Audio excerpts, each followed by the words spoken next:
Hey, good evening, Chris. Thank you so much, and thanks to you at home for joining us this hour.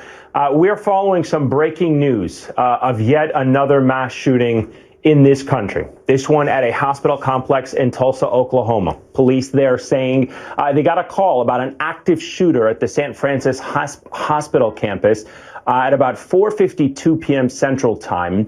At around 4:56 p.m. Central Time, police arrived at the scene. They rushed to the second floor where they heard gunshots.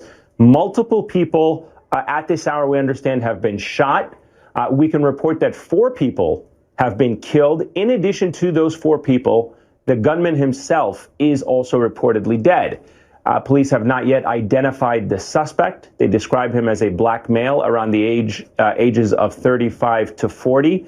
They say he was carrying both a long gun as well as a handgun. And just before we got on the air, Tulsa police held a press conference to update the public on the situation. Here's a part of it. The officers that did arrive were hearing shots in the building, and that's what directed them to the second floor. Right now, we have 4 civilians that are dead. We have 1 shooter that is dead. And right now, we believe that is self-inflicted. Officers have not been interviewed, but we're certain that's a self-inflicted gunshot wound on his part.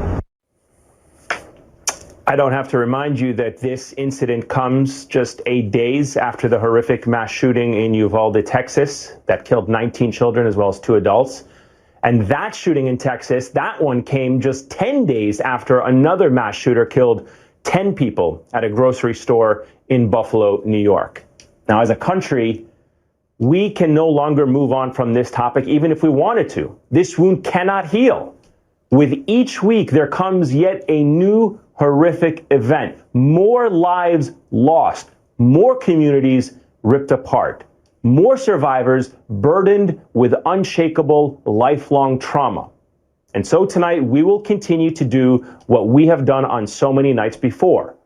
We will continue to follow the story of yet another mass shooting in America. Joining us now is Karen Keith, who serves as a Tulsa County Commissioner. Ms. Keith, thank you so much for joining us on such a difficult night for you and, quite frankly, for the entire country, that we have to yet again live through this tragedy. What can you tell us about what you're hearing from people on the ground there in your community in Tulsa? Well, I mean, our law enforcement acted very quickly. I think they, got control of the situation as well as they could. And I am not at the scene. But what I can say to you and to those who are watching, we are a state of compassionate people. And we have a lot of hunters, but I don't know of a hunter that would think that having some long gun, a weapon that you don't need to be carrying automatic weapons around. And so this is a cry. We have to, as a nation, address this issue about gun control. And we've got to do background checks. We can change the age. We've got to deal with the mental health crisis that's evident everywhere. And let's talk about what weapons should and should not be on our streets, because other countries have done this: New Zealand, Australia, Canada, Japan. Look at their numbers. Their numbers tell the story, and it doesn't look like what we are seeing. My heart is broken. I mean, this is a community, as our mayor just said, he spoke a minute ago, and he was really eloquent. He talked about how our first responders are, this was a doctor's office, and so this individual went in, and these are people who stepped up throughout COVID to help keep all of us safe. And to have this happen, at St. Francis, it's just, it's a wonderful, it's a healing place, and this shouldn't be happening here. It's just absolutely heartbreaking. And I know people are going to say, well, this isn't the time to talk about this, but there is no better time to talk about this. I have not had the privilege of making it yet to Tulsa. I hope to one day, but you certainly know that area better than I do. What has been the conversation among your constituents, among Tulsa, following what happened in Buffalo, what has happened in Texas? Was this something on the forefront of all of your minds? I'm sure it was on the law enforcement side of things, but as a county commissioner, what were you hearing? What was the discussion like in your area following what we saw over the past 2 weeks?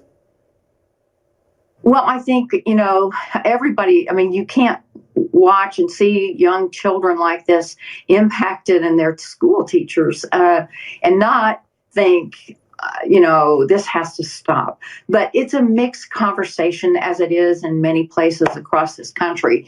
And because we do have a lot of people who, they're all about First Amendment rights. But at some point,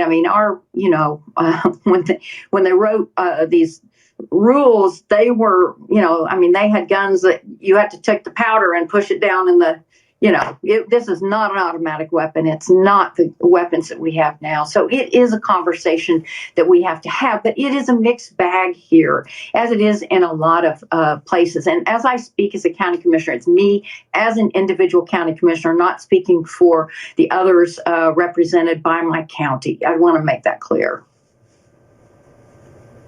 No, I certainly appreciate that. Thank you so much, Karen Keith, Tulsa County Commissioner. Greatly appreciate your time on yet another tragic night in this country. Our hearts go out to you and to everyone in that community. Thank you. Joining us now is Cedric Alexander, former DeKalb County, Georgia Police Chief, former member of President Obama's Task Force on 21st Century Policing.